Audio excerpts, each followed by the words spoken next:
Bihar assembly ఎన్నికలకు ముందు రాజకీయ పరిణామాలు శరవేగంగా మారిపోతున్నాయి.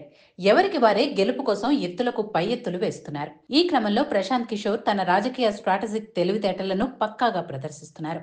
ప్రస్తుతం బీహార్లో మద్య నిషేధం అమల్లో ఉంది. కానీ మద్యం మాత్రం ఎక్కడైనా దొరుకుతుంది. ఇలాంటి మద్య నిషేధం అక్కర్లేదని జనసురాజ్ పార్టీని గెలిపిస్తే మద్య నిషేధం పూర్తిగా ఎత్తివేస్తానని ప్రశాంత్ కిషోర్ హామీ ఇచ్చారు. ఈ హామీని విస్తృతంగా ప్రజల్లోకి తీసుకువెళ్తున్నారు. బీహార్లో 2016 నుంచి మద్య నిషేధం అమల్లో ఉంది. అయితే అది నామమాత్రంగానే పనిచేస్తుంది. ఈ నేపథ్యంలోనే తమ పార్టీ అధికారంలోకి వచ్చిన గంటలోపు పూర్తిగా మద్యాన్ని ఎత్తేస్తామని ప్రశాంత్ కిషోర్ చెబుతున్నారు.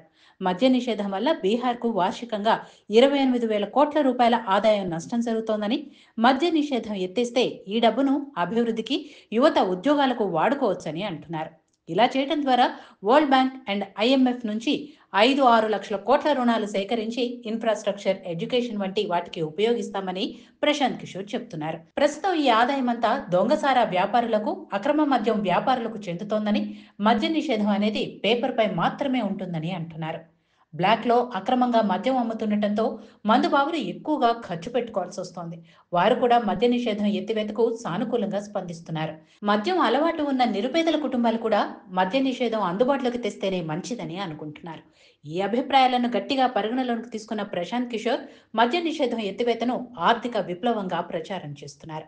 ఇతర పార్టీలు మద్య నిషేధం ఎత్తివేస్తామని చెప్పలేకపోతున్నాయి.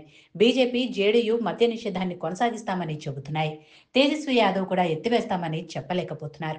దీంతో ప్రశాంత్ కిషోర్ మద్య నిషేధ ఎత్తివేత ప్రకటనపై ఈ రెండు పార్టీలు స్పందించలేకపోతున్నాయి.